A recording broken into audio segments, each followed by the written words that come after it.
What's going on, guys? It's your average consumer, and as you can see, it is MacBook time. So we just got our hands on the brand new 16-inch Space Black MacBook Pro. This one is equipped with the M3 Max. We're gonna talk about all those new M3s in a bit. Let's start off with a quick unboxing so we can see what it's actually like.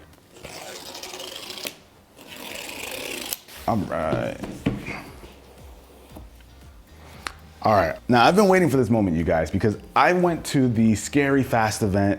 It was pretty dark, it was at night, so I didn't get to see just how black the Space Black MacBook is. So I can't wait to, take this out and see it during the day with proper lighting. We'll get to it, but let's see what else is in the box.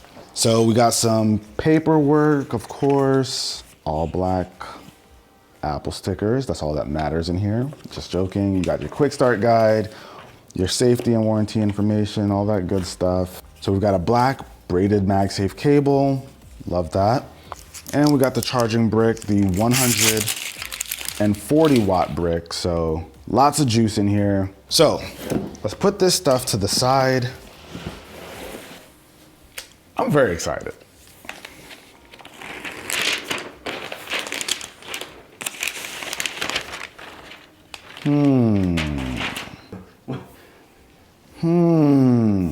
They're like, how does he feel?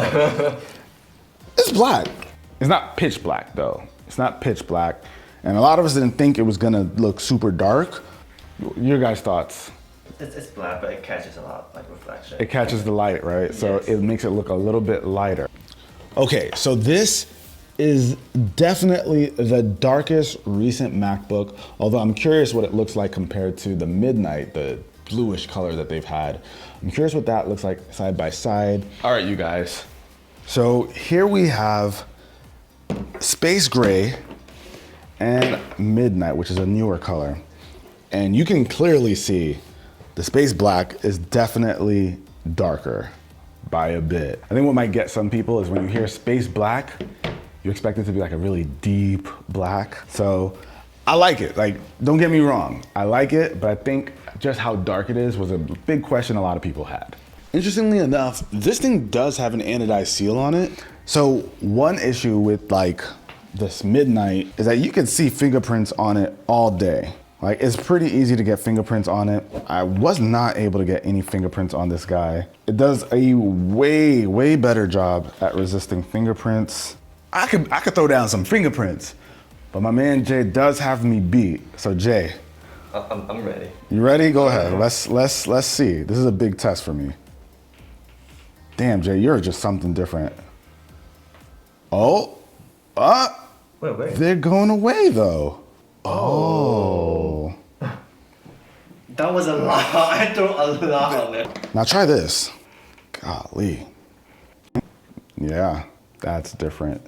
But yeah, look at the difference between the MacBook Air and the Space Black. So whatever coating, this anodized coating, we need that on this one too, on the next one. Okay, so we're all excited about a new color, but let's actually pop this thing open.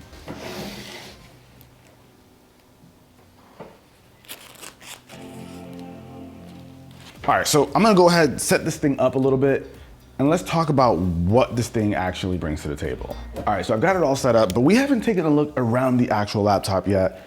Same as the previous 16-inch MacBook Pros, but for those who are maybe first-time buyers, let's take a look. On the left side, we've got our MagSafe charging port, 2 Thunderbolt 4 ports, 3.5mm headphone jack.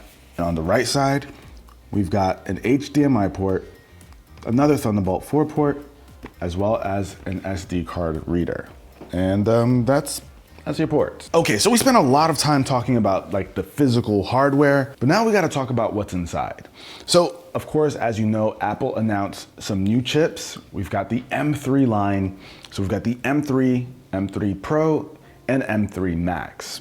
Now, I remember when we dropped our M2 video, we kind of went over who should upgrade from which version of M1 to what version of M2 if you needed to. I highly recommend checking out that video if you want to learn the thought process behind how you should upgrade. I think that video explains it pretty well.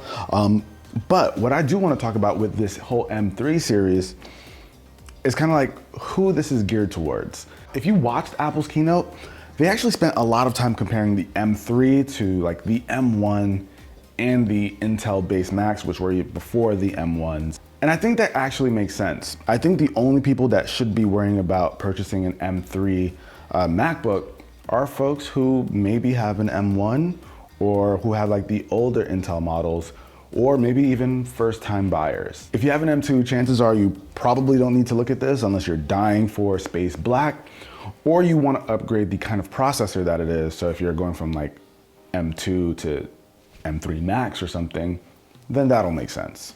Now, us in the studio over here, we're still on the M1 lineup. I think Jay, both of us are rocking the M1 Max, right, for our laptops. And so we're rocking the M1 Max, and we can pretty much do whatever we need to on the channel on those older machines, but now with the M3, the upgrades compared to the M1s they're worth taking a look at. So I'm curious, we got this here. I think, Jay, we pit it up against like one of our machines and just see what like export times are like. I gotta say, it is nice to be able to like purchase a laptop and know for a fact that it's gonna last you a few years. It's not like with the phones where, you know, you could potentially just buy a new phone every year. With these, you could buy it and then it'll last you like easily 4 or 5 years if you wanted to. All right, so now we have the machine that gets honestly a lot of the editing done on this channel, and we've got the new guy. So let's go ahead. I mean, we're video folks over here, so this is the way we kind of test stuff. Obviously there's gonna be more applications. We'll go through like some more stuff in like a full review. But as of right now, we just wanna see if it's something that would make us wanna make the switch over. There's a lot of stuff to download and reconfigure. Jumping over ain't easy. All right, exact same settings, exact same length, same file size to be exported, and let's do it.